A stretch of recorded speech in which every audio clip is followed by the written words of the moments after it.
Hello, this is Module 10, Pharmaceutical Patents, Subject Matter Exclusions. In this module, we will aim to understand the legislative history of Section 3 of the Patents Act and learn the statutory definitions and judicial interpretations of subject matter exclusions of pharmaceutical patents.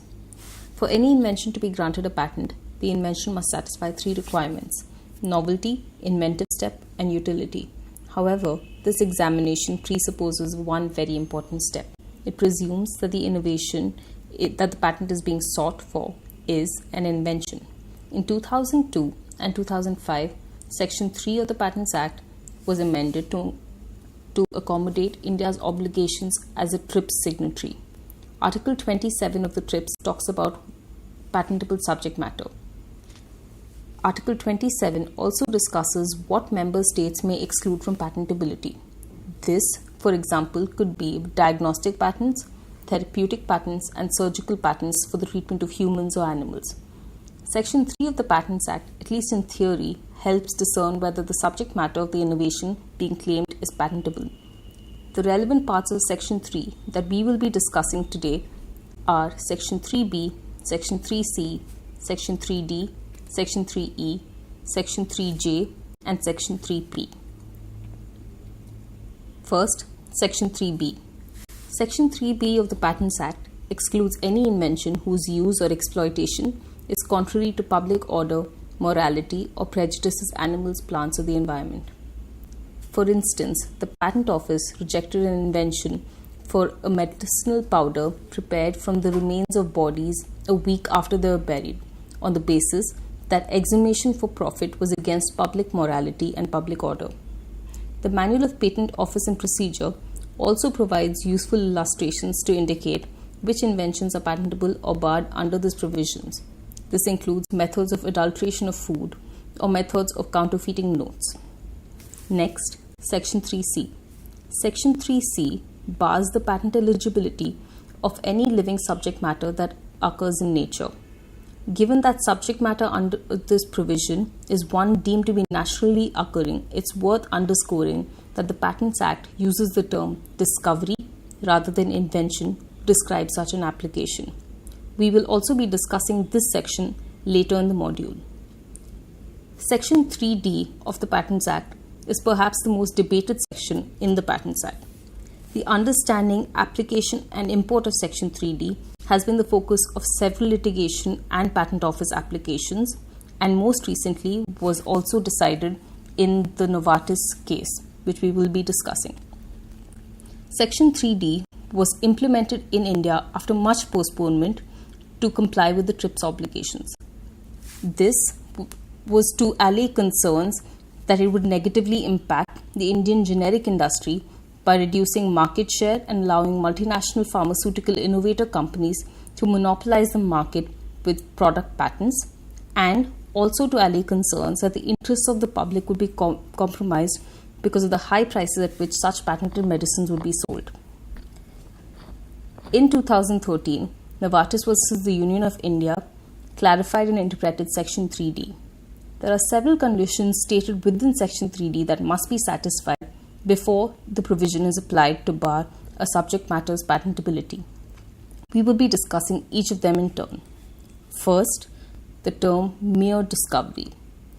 In Novartis, the court emphasized that owing to Section 3D's uniqueness, the provision ought to be viewed separate from the rest of the subsections in Section 3 that deal with patentability, and instead read in the context of its legislative history.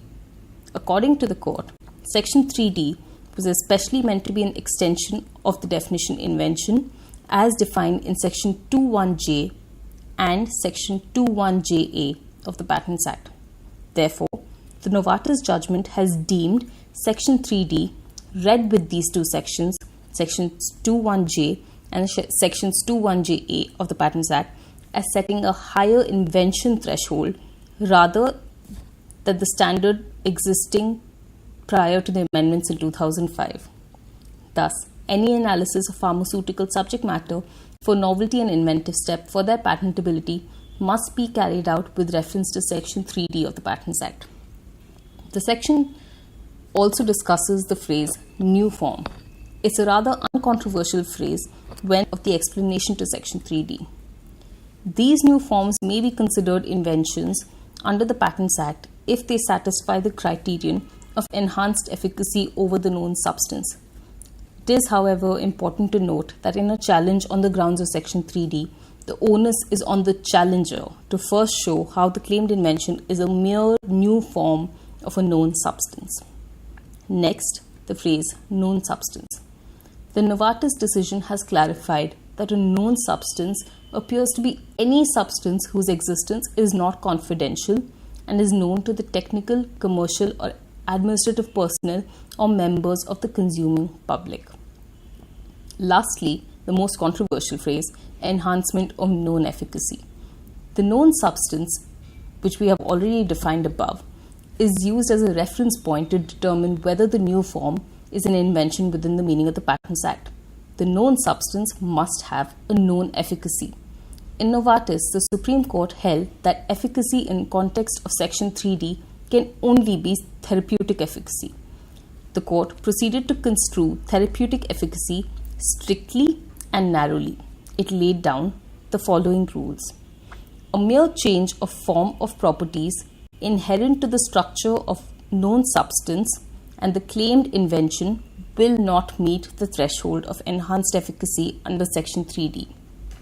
Second, not all advantages or beneficial properties are relevant when considering the efficacy of a claimed invention through the lens of 3D. Notable illustrations of advantageous properties that would not meet the 3D standard include psychochemical properties, such as more beneficial flow properties, better thermodynamic stability, and lower hygroscopicity. Importantly, the court left the door open on whether increased bioavailability could result in enhanced efficacy. Bioavailability is the degree to which a drug or other substance becomes available to the target tissue after administration. This ends the discussion on Section 3D. We now move on to Section 3E. Section 3E characterizes a mere admixture as not being an invention within the meaning of the Patents Act. In other words, an invention is not patentable under Section 3E if the composition is an aggregation of the properties of its components without any synergistic or enhanced effect. Next, Section 3J. The Patents Act excludes all plants, animals, and their parts from patentability. The statutorily provided exception to this rule is that microorganisms and microbiological processes are patentable under the Patents Act. In 2013, the Patent Office issued guidelines for examination of biotechnology applications for patent that attempted to harmonize this statutory exception under 3J with Section 3C, already discussed above, of the Patents Act.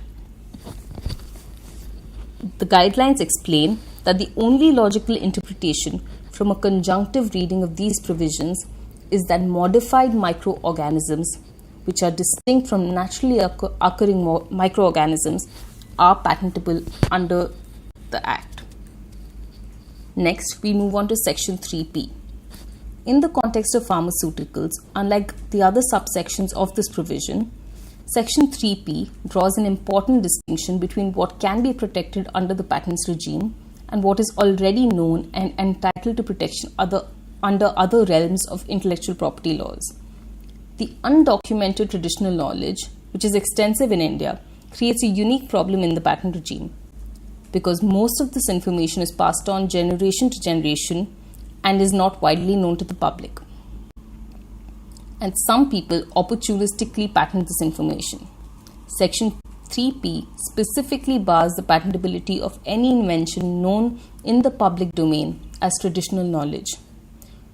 While any invention which is traditional knowledge cannot be patented, any value addition using traditional knowledge leading to a new process or product which is novel with inventive step and industrial applicability will be considered an invention under the Patents Act. To conclude this module, it's important to understand that Section 3 has been amended on several occasions by the legislature to ensure that the list of exclusions to patentable subject matter is exhaustive.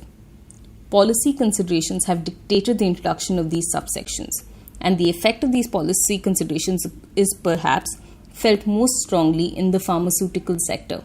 Thus, carefully evaluating these existing statutory and precedential standards to determine what constitutes an invention under the Patents Act will enable patent applicants, challengers, and courts to more precisely define the contours of subject matter exclusions for pharmaceutical patents.